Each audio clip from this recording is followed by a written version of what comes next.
Au XVIe siècle, le royaume Congo possède une monnaie, pas en or, pas en argent. Une monnaie faite de coquillages, strictement contrôlée, étalonnée, administrée et au cœur du pouvoir politique. Cette monnaie porte en langue kikongo le nom de Nzimbu, Nzimbu Kitombe et Nzimbu Ambundi. Et comprendre le Nzimbu, c'est comprendre pourquoi le royaume Congo a attiré si tôt l'attention des puissances maritimes européennes. Les sources européennes du XVIe siècle reconnaissent aux populations du royaume Congo un sens aigu du commerce et de la négociation bien avant l'arrivée massive des Portugais.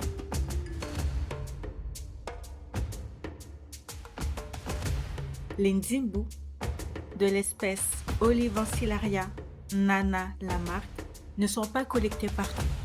Leur production est concentrée dans une zone précise, l'île de Luanda et son littoral immédiat sur la côte atlantique.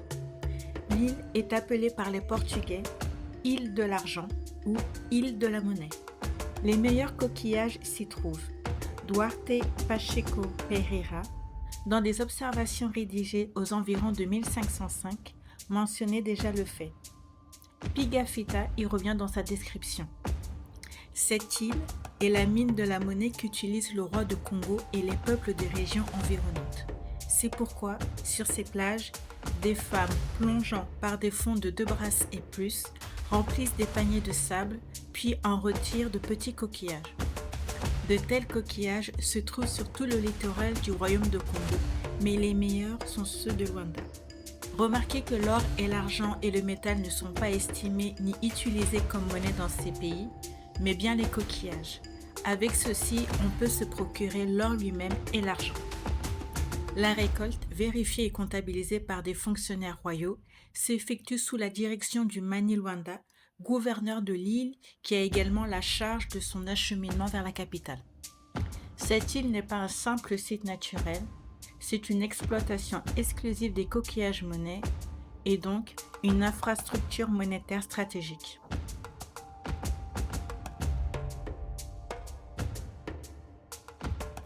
Le Nzimbu n'est pas un objet décoratif, c'est une monnaie normalisée. Les Nzimbu sont étalonnés.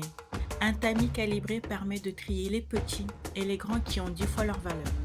Des récipients servant de mesure contiennent un nombre précis de coquillages monnaie. 40, 100, 250, 400, 500, 1000 alors appelé le funda, 10 000 le fuku, 20 000 le kofo. Un kofo pèse environ 30 kg. À partir de correspondances missionnaires du XVIe siècle, l'historien Jean Cuvillier établit pour l'année 1575 les conversions suivantes. Un funda est égal à 1000 grands coquillages, soit 100 reis. Un lufuku est égal à 10 000 grands coquillages, soit 1000 reis. Un kofo est égal à 20 000 grands coquillages, soit 2000 reis. Il ne s'agit pas d'un troc improvisé, mais bien d'un système monétaire administré.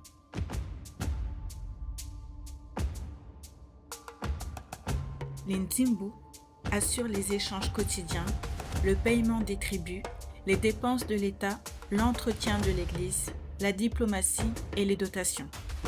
Sans monnaie, le royaume Congo n'aurait pas atteint son niveau de développement au XVIe siècle.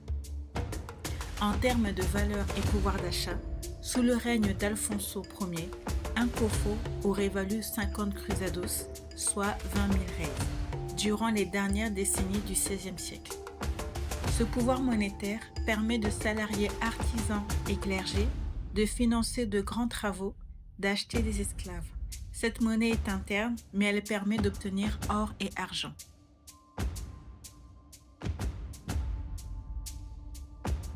L'importance des coquillages monnaie, devenu le support de l'économie et l'instrument de l'administration, fut bien reconnue des Portugais.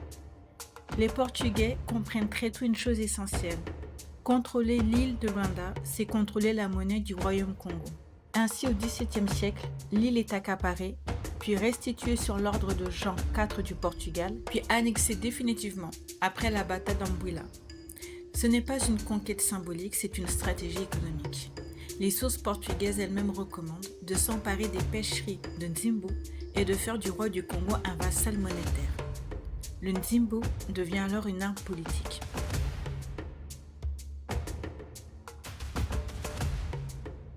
Le commerce extérieur n'est pas libre, il est monopolisé par le pouvoir royal et l'aristocratie. Le commerce intérieur est ouvert, le commerce extérieur est hiérarchisé, les circuits passent obligatoirement par l'autorité politique. Cette logique existe aussi dans le royaume voisin de Luango, avec de véritables ministres du commerce et des relations étrangères.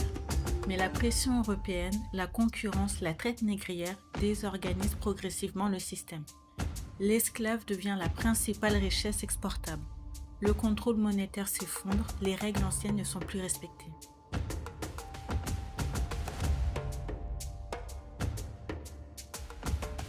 Le royaume Congo n'était ni sans monnaie, ni sans marché, ni sans administration. Le Nzimbu prouve l'existence d'une souveraineté économique africaine fondée sur le contrôle des ressources, la fiscalité, la monnaie et la logistique. Ce n'est pas l'absence de système qui a provoqué le déclin, mais bien la perte de contrôle de ce système face à une économie mondiale violente et asymétrique. Le Nzimbu n'est pas un détail folklorique. C'est une clé pour comprendre l'histoire maritime, économique et politique du Royaume Congo. Cette histoire pose une question simple. Une monnaie peut-elle devenir une arme politique ?